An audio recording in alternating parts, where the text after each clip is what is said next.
Hello there, welcome to the Shona Language Guide YouTube channel. In today's video, you're going to learn about shopping vocabulary and expressions in Shona. So, let's get into it.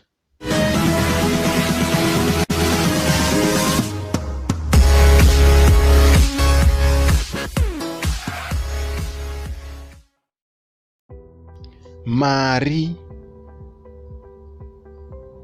chikwama,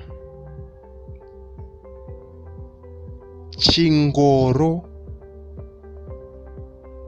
mutengesi, chitoro, chitoro chenyama, mutengo, bhasikiti, kutenga, kutengesa, ndiri kuda kutenga, ndiri kuda kutenga chikafu, imari, ndipei zvese. Mune rumwe ruvara rusiri urwu here? Tikiti, receipt, invoice, plastic bag, credit card. Ndinoda matatu. Ndinoda 5.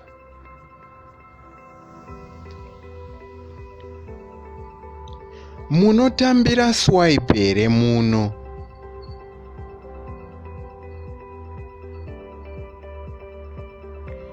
Tinotambira mari chete.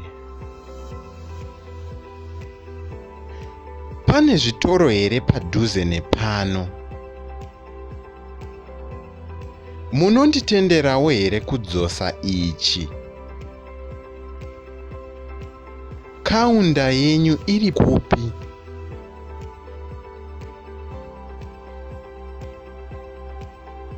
Ndinokumbirawo plastic bag.